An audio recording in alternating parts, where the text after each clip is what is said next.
Municipality పరిధిలో మంత్రి వివేక్ గారు బైకుల మీద తిరుగుతూ వాడల్లో బూతుల దగ్గర ఓటర్లను ప్రలోభ పెట్టే ప్రయత్నం చేస్తూ ఉన్నారు.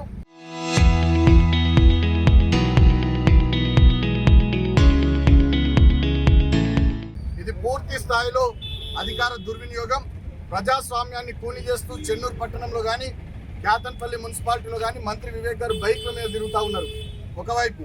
రెండవ వైపు మంత్రి వివేక్ గారి కారులో నిన్న క్యాతన్పల్లి మున్సిపాలిటీ పరిధిలో కానీ చెన్నూరు మున్సిపాలిటీ పరిధిలో కానీ ఒక్కొక్క అభ్యర్థికి 15 లక్షల రూపాయలు, అదేవిధంగా 9 రాయల్ స్టార్ కాటన్ బాటిళ్లు వాళ్ళ ఇండ్ల దగ్గరికి వెళ్ళి నిన్న పంపిణీ కూడా చేయడం జరిగింది. ఆ ఫొటోస్ కూడా మీకు చూపిస్తా ఉన్నాం. ఈ రోజు కూడా సెకండ్ వార్డు దగ్గర పెద్దింటి శ్రీనివాస్ అని చెప్పి కాంగ్రెస్ పార్టీ అభ్యర్థి బహిరంగంగా ఓటర్లకు డబ్బులు పంపుతున్నటువంటి వీడియోలు కూడా ఇవాళ బయటకు వచ్చినాయి. అంటే ఇక్కడ ఫేర్ ఎలక్షన్ జరగకుండా చాలా దుర్మార్గంగా ఇక్కడ ఎన్నికలు జరుగుతూ ఉన్నాయి. చెన్నూరు పట్టణంలో పోలీసులు కానీ అదేవిధంగా మీరు చూడండి, పెద్దింటి శ్రీనివాస్ అనేటటువంటి వ్యక్తి బహిరంగంగా ఓటర్లకు డబ్బులు వస్తూ ఉన్నాడు. రెండవ వార్డు అభ్యర్థి కాంగ్రెస్ పార్టీకి సంబంధించినటువంటి అభ్యర్థి. అదేవిధంగా ఇవాళ చెన్నూరు పట్టణంలో కానీ క్యాతన్పల్లి మున్సిపాలిటీలో కానీ ఓటమి భయంతో కాంగ్రెస్ పార్టీ నాయకులు కార్యకర్తలు అడ్డగోలుగా పోలింగ్ బూత్ల దగ్గర విచ్చలవిడిగా డబ్బులు పంచుతూ ఉన్నారు. అదేవిధంగా మా నాయకులు, మా కార్యకర్తలు, మా అభ్యర్థులు, మా అభిమానులు పోలింగ్ బూత్ కు 100 మీటర్ల దూరంలో ఉంటే ఇక్కడ ఉండే ఏసీపీ చెన్నూరు, ఈ జైపూర్ ఏసీపీ కానీ చెన్నూరు సిఐ కానీ ఇక్కడ ఉండే ఎస్ఐలు పోలీసులు మా వాళ్ళని చెదరగొడుతున్నారు, దాడులు చేస్తూ ఉన్నారు, భయభ్రాంతులకు గురి చేస్తూ ఉన్నారు. అట్లనే క్యాతన్పల్లి మున్సిపాలిటీ పరిధిలో అక్కడ ఏసీపీ, అక్కడ సిఐ, అక్కడ ఎస్ఐ వాళ్ళందరూ కూడా మా వాళ్ళందరినీ చెదరగొట్టి కాంగ్రెస్ పార్టీ వాళ్ళు విచ్చలవిడిగా డబ్బులు పంచుకోవడానికి అవకాశం కల్పిస్తూ ఉన్నారు. ఇది చాలా దుర్మార్గం, అనైతికం. ఈ 2 మున్సిపాలిటీలో ఓడిపోతుందనే ఓటమి భయంతోనే ఈ రకంగా ప్రలోభాలకు తెరలేపిరు. పూర్తి స్థాయిలో గతంలో ఎన్నడూ లేదు. మేము కూడా 10 సంవత్సరాలు పరిపాలన కొనసాగించినాం. చెన్నూరు నియోజకవర్గంలోని 2 మున్సిపాలిటీల్లో పోలీసు రాజ్యం చేసిర్రు, గుండా రాజ్యం చేసిర్రు.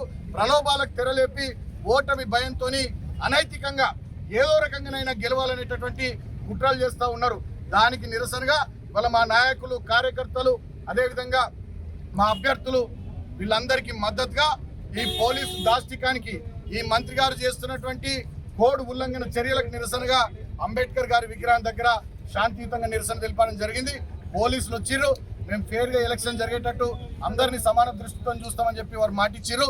ఇచ్చిన మాట కట్టుబడి పోలీసులు 5 వరకు శాంతియుతమైనటువంటి వాతావరణంలో మా వాళ్ళని ఏమనకుండా ఫేర్గా ఎలక్షన్ జరిగేటట్టు చెన్నూరులో కానీ క్యాతన్పల్లిలో కానీ వాళ్ళు సహకరించాలి. కాంగ్రెస్ పార్టీ కార్యకర్తల్లాగా పోలీసులు సహకరించాలంటే కాకి బట్టలు తీసేసుకొని కాంగ్రెస్ బట్టలు దొరుకుకోమని కూడా వాళ్ళ కాదు. ఎవ్వరికి శాశ్వతం కాదు. ఇవాళ ప్రజలు ప్రేమతోని ఓట్లు వేయాలి. 2 ఏళ్లలో కాంగ్రెస్ ఏం చేసిందో చెప్పి ఓట్లాడుకోవాలి తప్ప మంత్రి గారు బైకుల మీద గల్లీ తిరుక్కుంటూ కాంగ్రెస్ పార్టీ అభ్యర్థులు డైరెక్ట్ గా ఓటర్లకు డబ్బులు ఇస్తూ పోలీసులు మొత్తం బీఆర్ఎస్ వాళ్ళను బూత్ల దగ్గర నుండి బయటకు పంపిస్తూ ఇష్టారీతిన వాళ్ళ చెన్నూరు పట్టణంలో కానీ క్యాతన్పల్లి మున్సిపాలిటీలో కానీ దుర్మార్గం చేస్తూ ఉన్నారు. డెఫినెట్ గా దీన్ని తీవ్రంగా ఖండిస్తూ ఉన్నాం. ఎన్నికల కమిషన్ కానీ అధికారుల వ్యవస్థ కానీ మొత్తం నిద్రపోయింది, మొద్దు నిద్ర నటిస్తూ ఉంది.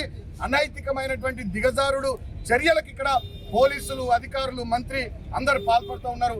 నేను చెన్నూరు పట్టణ ప్రజలకు, క్యాతన్పల్లి మున్సిపాలిటీ ప్రజలకు విజ్ఞప్తి చేస్తూ ఉన్నా, ఇటువంటి దుర్మార్గాలకు, దురాఘాతాలకు వీరు పాల్పడుతున్నారు.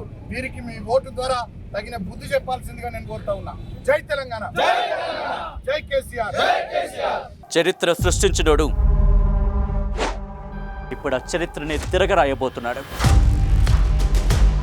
అబద్ధాల గోడల్ని బద్దలు కొట్టి నిజాలను రాగా మీ ముందుంచబోతున్నాడు. నిజమైన వార్తల కోసం వెంటనే డౌన్లోడ్ చేసుకోండి రా యాప్ని.